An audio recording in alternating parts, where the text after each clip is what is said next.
Bom, eu vou me apresentar bem rapidinho, né, para vocês saberem do lugar que eu falo. Acho que isso é importante para entender o tipo de análise que eu estou trazendo. Uma brevíssima análise, inclusive. Eu sou professor da rede estadual. Atualmente, eu trabalho na EFAP também, junto com o Bruno, né, nesse trabalho com formação docente. E em busca de recursos didáticos para trabalhar com os jovens, né, principalmente do ensino médio, porque eu sou professor de filosofia, a gente então começa a pesquisar novas abordagens, né? Foi assim então que eu cheguei nos quadrinhos enquanto recurso didático. Mas, obviamente que essas narrativas, elas fazem parte das nossas vidas, né? É o caso dos Cavaleiros do Zodíaco, foi o meu desenho favorito da infância. Comecei assistindo o anime só depois, quando eu era já adolescente, que eu fui comprar a coleção completa dos Cavaleiros do Zodíaco. Inclusive tinha os, os bonequinhos também, né, que lançaram os brinquedos, né, da Bandai. E, enfim, gosto bastante, fez parte da minha infância e da minha formação também, foi uma referência, né, em relação a algumas questões, né, como por exemplo, essa que a gente vai trabalhar hoje, né, a questão do respeito aos idosos, porque ali você tem uma imagem bem positiva em relação ao personagem que eu quero analisar. Mas para frente já, né, um jovem, né, trabalhando já com uns 20 e poucos anos de idade, eu me deparei com o Naruto, ou seja, o Cavaleiro do Zodíaco foi a porta de entrada para outras drogas mais pesadas, né? Outros mangás, outros animes, eu gosto bastante. E assistindo Naruto, também me interessei pela leitura do mangá, também conheço toda a história, né? Tem bastante conteúdo e vou trazer aqui uma análise sobre um dos personagens que eu acho que são bem importantes em toda a história, que é o terceiro Hokage, né? O mestre Sarutobi. Eu vou fazer assim, só para organizar, né, a apresentação. Eu quero vou iniciar falando sobre a importância de ensinar o respeito aos idosos, pensando principalmente aí, né, aos mais jovens, às crianças, falar sobre o conceito, né, a ideia de velhice no Japão, por meio do conceito de Ikigai. E depois nós traremos aí algumas lâminas sobre o Cavaleiros do Zodíaco, analisando especificamente o personagem Mestre Doku, que é mestre de um dos personagens centrais da história, que é o Shiryu de Dragão. E depois, em seguida, nós vamos falar sobre o terceiro Hokage, né? E a sua última lição, morrer com honra. Bom, a respeito da importância de ensinar, né, o respeito aos mais idosos, então aqui alguns aspectos que eu acho que são importantes da gente trazer para essa nossa reflexão, que seria o seguinte: combater a violência e o abandono das pessoas acima de 60 anos. Nós sabemos que no Brasil isso realmente é um problema. Para superar a ideia de que a velhice é algo sem valor para a sociedade, isso acho que vai ficar bem evidente por meio da análise dos personagens, que tem bastante importância ali dentro daquelas narrativas, da importância dos idosos como transmissores de ensinamentos, ou seja, o idoso ele tem muito a colaborar, né, para a sociedade, porque ele é uma memória viva, né? Ele traz seus conhecimentos, seus ensinamentos para os mais jovens. Pelo direito de viver a velhice com dignidade, por políticas públicas e maiores cuidados aos idosos de todas as classes sociais, ou seja, todos têm o direito de viver a velhice com dignidade e serem felizes na velhice, para que cada um pense no próprio futuro e planeje a sua vida na velhice, né? Essa imagem da velhice como algo inútil que permeia a nossa sociedade faz com que muitas pessoas não reflitam, não pensem, né? Não façam projetos para o futuro.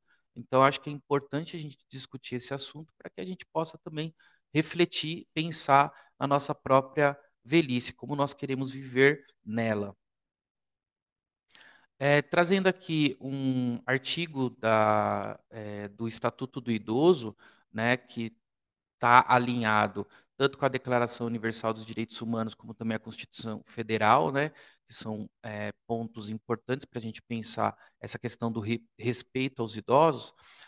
Nós temos esse artigo que diz o seguinte: é obrigação da família, da comunidade, da sociedade e do poder público assegurar à pessoa idosa, com absoluta prioridade, a efetivação do direito à vida, à saúde, à alimentação, à educação, à cultura, ao esporte, ao lazer, ao trabalho, à cidadania, à liberdade, à dignidade, ao respeito e à convivência familiar e comunitária. Ou seja, um norte para que a gente possa pensar essa questão, né, do ensino e do respeito aos mais idosos. E quando a gente faz um comparativo, né, do nosso país com o Japão, que é justamente o local onde os mangás são de grande difusão, a gente observa aqui alguns aspectos muito significativos, né, da maneira como os idosos são tratados aqui e lá no Oriente, né? Então, trazendo aqui um trecho, né, de um artigo que fala sobre, faz essa comparação, nós observamos, por exemplo, que tanto o Japão quanto o Brasil têm uma quantidade populacional muito grande, apesar das diferenças, né, principalmente geográficas, porque no Brasil nós temos um território praticamente continental, no Japão o território é bem menor, mas a quantidade de populacional é surpreendente, né? São 126 milhões, né, que vivem lá no Japão.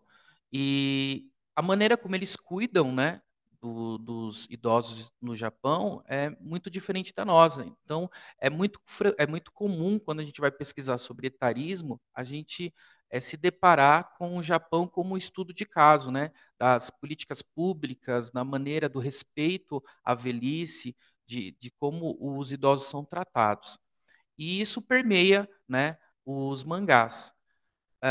Algo interessante também que a gente pode observar é essa filosofia do Ikigai, que é um modo de pensar que está presente, né? A gente observa a presença do Ikigai nas narrativas gráficas, que vai defender uma espécie de projeto de vida para toda a sociedade, né? Então, que vai estar trazendo aí por meio dessa intersecção esses quatro pilares, né? O que você ama, que deve estar atrelado ao que o mundo precisa, aquilo que podem lhe pagar pelo que você faz e aquilo que você é bom em realizar. Então, quando você encontra o seu Ikigai, você tem é, você tem uma perspectiva de vida maior. Isso se comprova na prática por meio de dados, né? Então, os países que praticam o Ikigai, eles são reconhecidos, né, mundialmente como exemplos de qualidade de vida na velhice e de uma quantidade de pessoas idosas muito grande. É o caso, por exemplo, né, daqueles que são nativos em Okinawa, a ilha com maior índice de centenários do mundo, onde temos a filosofia do Ikigai. A tradução, né, dessa expressão significa vida, ou seja, aquilo que vale a pena viver. Pode-se decompor aí esses dois ideogramas que significam armadura, número um, ser o primeiro a ir, à frente de uma batalha, tomando a iniciativa e a liderança. Ou seja, se você tem este Ikigai, então você tem uma maneira de viver, uma conduta de vida que está totalmente relacionada com a comunidade, né? Então, por exemplo, eu, enquanto professor, eh, que amo o que faço, eu tenho também a responsabilidade, né, com aquilo que faço para com os meus estudantes. E procuro ser bom a cada dia naquilo que estou fazendo, sempre estudando, me aprimorando, né? E sou remunerado por isso, infelizmente não tanto quanto gostaria, né? Porque a gente sabe como os professores são tratados no Brasil. De qualquer modo, as chances de você viver bastante tempo encontrando o seu Ikigai, elas se mostram aí por meio de dados, né, por meio de estatísticas. E agora vamos direto os mangás propriamente, né? Então vou trazer assim bem brevemente mesmo, né, um aspecto mais geral tanto dos Cavaleiros como do Naruto, até por conta, né, do nosso tempo.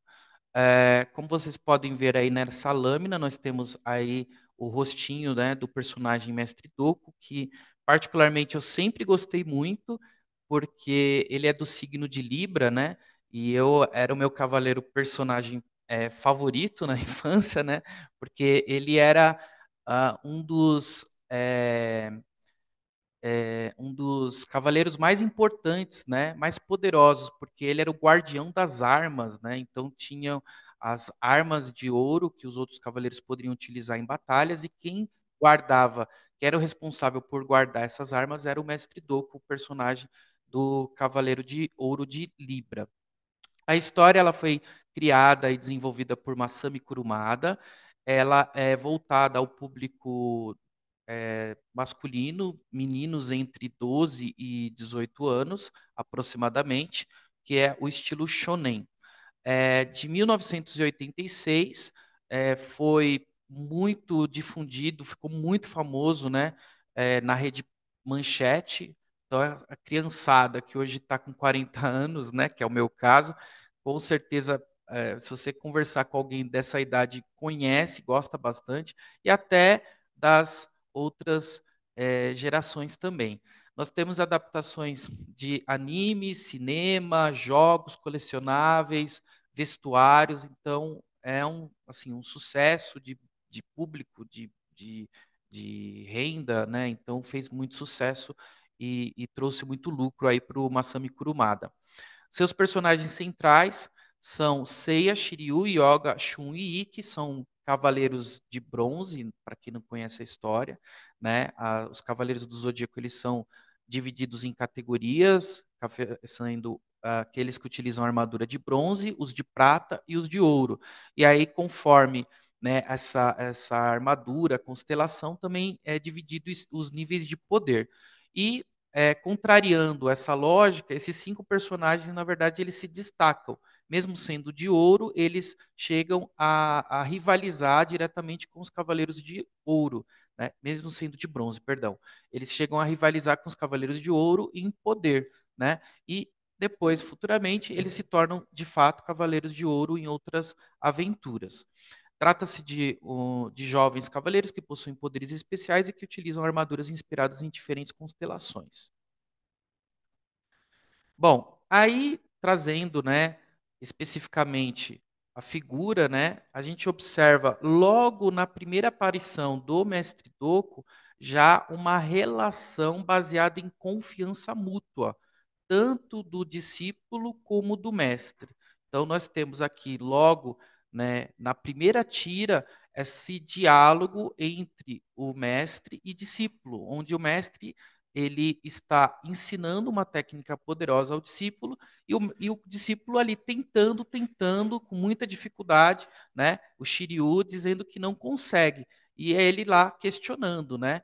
E aí, ainda não conseguiu, ou seja, ele está esperando que o discípulo consiga. E, de fato, a gente observa depois, ao longo da história, que ele acredita muito, né, no potencial do Shiryu e, por isso, então, ele ensina todas as suas técnicas poderosas, né, como o seu maior bem, né, aquilo que as suas maiores relíquias, né, que ele acumulou como experiência, né, de vida e que ele vai ensinar para o discípulo, que vai por meio dessas técnicas proteger tanto a deusa Atena, né, que é uma figura importante ali na história, como também a própria humanidade. Então ele acredita que somente um herói que tem caráter, né, que tem um coração justo, pode então receber, né, tamanha responsabilidade. Nessa lâmina ao lado, a gente observa no primeiro combate, né, entre o Shiryu e o personagem Seiya, que depois vai se transformar no seu grande amigo, ele dizendo os motivos pelos quais ele luta. E aqui, como vocês podem observar, ele diz justamente isso. Se estou aqui é para honrar tudo o que aprendi. ele me ensinou todas as técnicas de combate dos Cavaleiros de Atena. Então, só um parênteses aqui, um breve comentário. Já pensou que legal se os nossos estudantes, né, tivessem essa percepção em relação aos professores, né, de honrar, né, de tentar fazer jus àquilo que aprendeu, aos professores, aos pais, à família, né, nós teríamos aí uma concepção muito diferente de sociedade. Nessa outra lâmina, a gente observa um cavaleiro poderoso, que é o Máscara da Morte, o cavaleiro de Câncer, que está ameaçando, né, ele acredita que é possível tirar a vida do mestre Doku, mas na verdade a gente sabe depois na história que isso não é possível. O mestre Doku é muito mais superior, muito mais poderoso do que ele. Mesmo assim, ele não se move do lugar, porque ele acredita que o Shiryu é capaz de vencê-lo, né? É capaz de se transforma numa espécie de teste. Então o Shiryu arrisca a vida dele para proteger o mestre, né? E o mestre, por sua vez, permite que isso aconteça porque existe, portanto, aí uma relação de confiança mútua, né? Tanto o mestre em relação ao discípulo, como o discípulo em relação ao mestre, né? Ambos ali se entregam verdadeiramente um ao outro, né? Nessa base sólida de confiança. Então, um tratamento muito diferente, né? Que o idoso ele recebe aqui dentro dessa narrativa. Só um parênteses aqui puxando a questão da temática que nós estamos discutindo. Ainda, né, neste momento, a gente observa aqui justamente o que eu acabei de mencionar, que é esse enfrentamento do personagem Shiryu de dragão, que é o personagem de bronze, enfrentando um personagem de ouro. Agora, indo para a história do Naruto, né? Nós vamos falar um pouquinho sobre o terceiro Hokage, que é um personagem também idoso e que participa logo nos primeiros capítulos da história, né? Quando o Naruto ainda é criança, né? Que hoje o Naruto já casou, tem filhos, né? Já está numa outra etapa já. Já está na terceira, já tá, logo, logo chega na terceira idade, ainda não. Já está na meia idade, já está com seus 30 e poucos anos. A obra ela foi escrita por Masashi Kishimoto, shonen também, é voltada aos meninos de 12 a 18 anos. O anime ele estreou no Japão em 3 de outubro de 2002, perdão, e também é um sucesso. Temos animações, cinema, jogos colecionáveis, vestuários.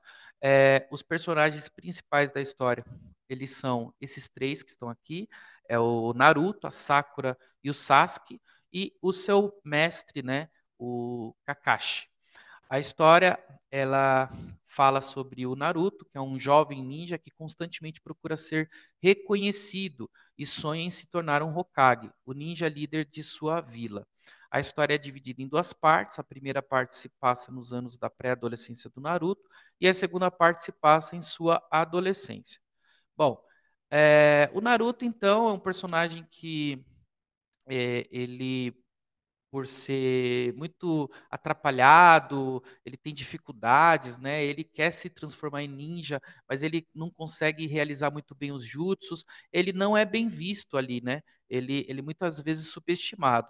Mas além disso, ele também esconde, né? Um grande poder que é muito temido ali pela Vila da Folha, né? O local onde eles vivem. E que é uma besta selvagem, né? A raposa de 9 caudas. E esse monstro que pode a qualquer instante sair de dentro, né, do Naruto pode então causar uma devastação, como já foi feito, né? Quando o Naruto era muito pequeno e foi por conta disso que esse monstro foi selado dentro dele, né? Por conta dos seus pais. Não vou me alongar muito na história, senão a gente, né, acaba tomando tempo, mas um traço interessante é que o Naruto ele enxerga, né, a posição de Hokage, que é ocupada por esse senhor ancião, como um local, na verdade, todos os, né, habitantes ali da Vila da Folha enxergam dessa forma, mas o Naruto em especial, ele coloca como um projeto de vida, né, como um ikigai, podemos dizer assim, né? Ele quer ser o Hokage e ser respeitado. Só que ele, com tantas dificuldades, obviamente, vai ter que enfrentar desafios maiores do que outros personagens, como é o caso, por exemplo, do Sasuke, né, que é o melhor amigo dele e rival, que tem habilidades assim, tem maior facilidade do que ele. Bom, dito isto, nós já vamos aqui para um momento que é um momento de uma luta, onde o terceiro Hokage ele enfrenta um ex-discípulo dele, né? Então essa relação mestre-discípulo aqui, ela, ela na verdade se inverte em relação àquela primeira dos Cavaleiros do Zodíaco, porque trata-se de um conflito entre seu mestre e o discípulo, né? Seu discípulo, na verdade, favorito, que é o Orochimaru. O Orochimaru, que era também um dos ninjas geniais, né, da sua geração, só que ele tem muita ganância por poder e ele não aceita a morte.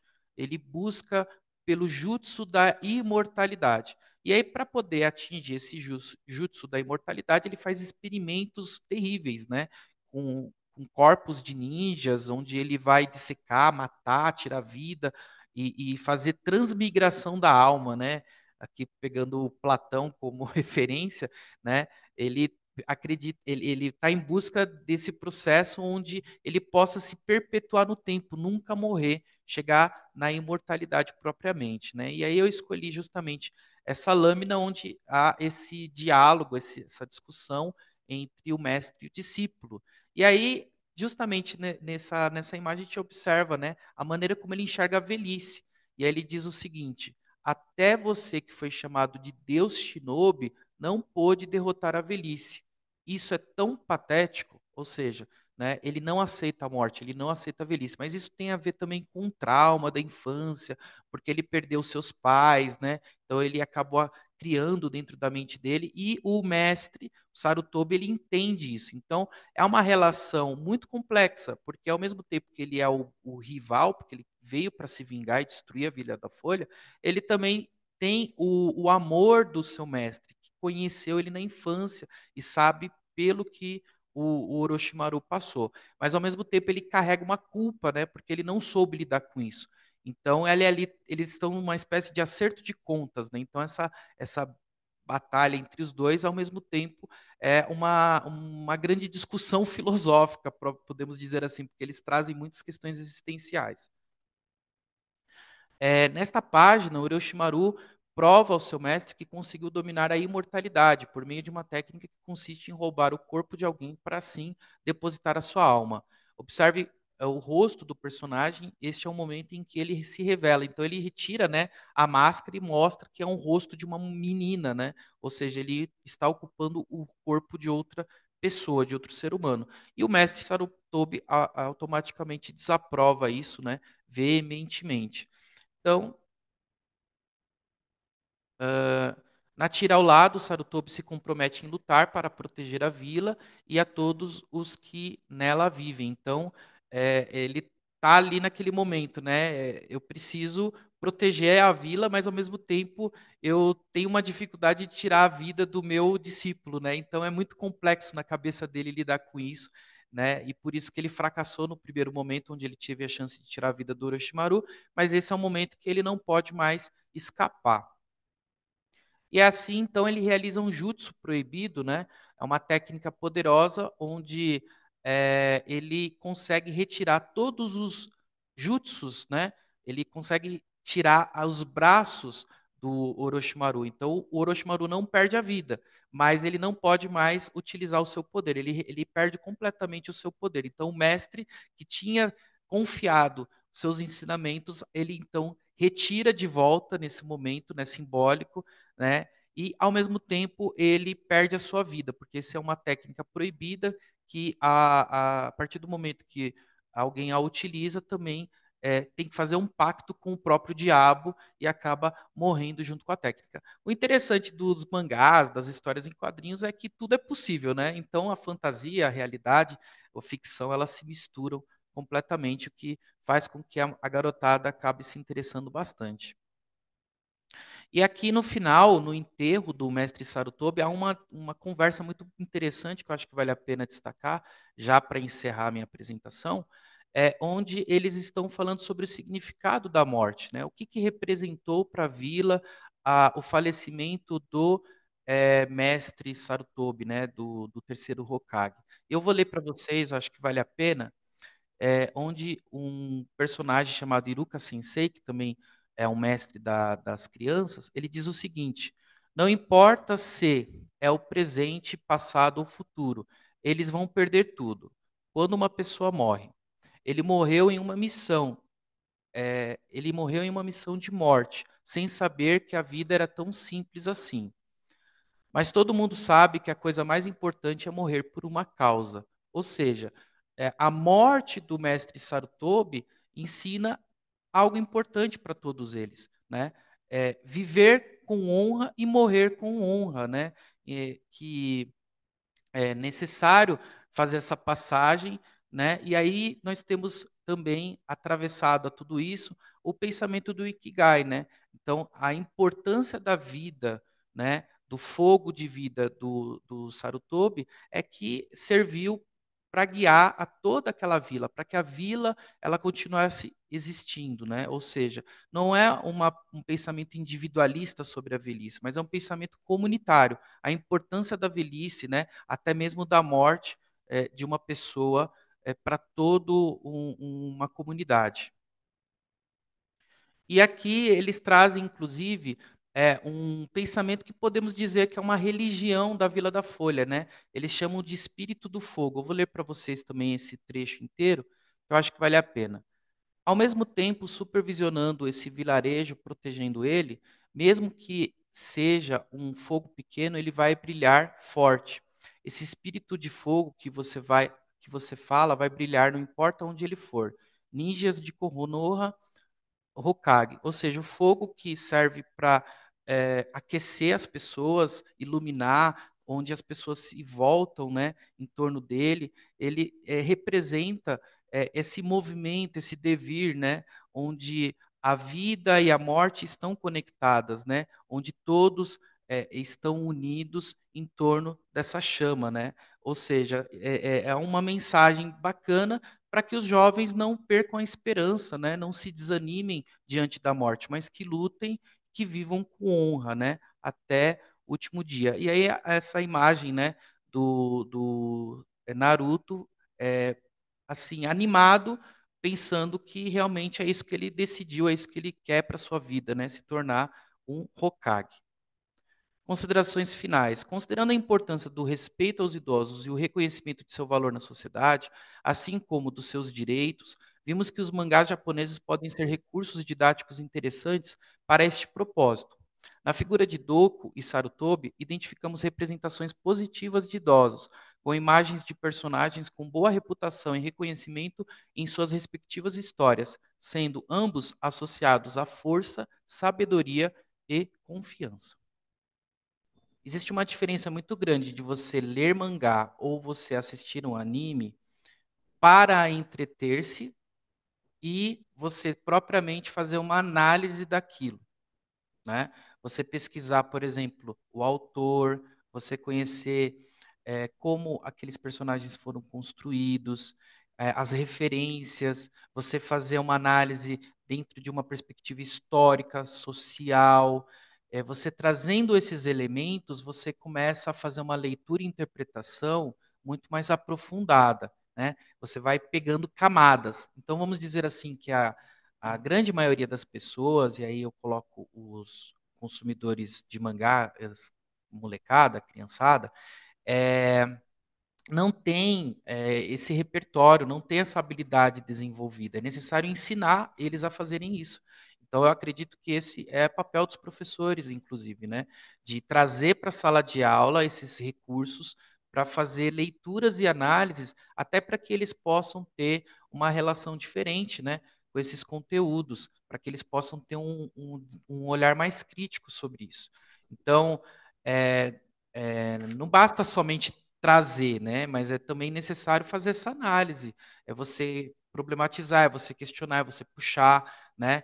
Então, por exemplo, quando eu fico sabendo sobre a filosofia Ikigai, eu tenho uma leitura, eu faço uma leitura diferente, né? Dos mangás, eu olho de uma maneira diferente pro personagem Sarutobi. Enfim, a gente começa lógico, tem muitas outras camadas que aqui nessa apresentação nós não descemos, nós não fizemos, né, por conta do tempo, mas que poderiam ser bem desenvolvidas. Então, eu acredito que seja mais por esse motivo e não pelo processo de adaptação, né, que ela mencionou. Eu não acredito porque o mangá também é feito para vender, né? Tanto o mangá quanto o anime, eles ambos estão buscando o lucro. É uma experiência de lazer, de cultura, mas ambos têm esse objetivo mesmo de vender, né? E as mudanças elas são muito pequenas. Tanto no mangá dos Cavaleiros tem algumas mudanças, sim, não vou dizer, mas a mensagem central, a essência, não, ela tá lá. Eles conservam muito bem, né?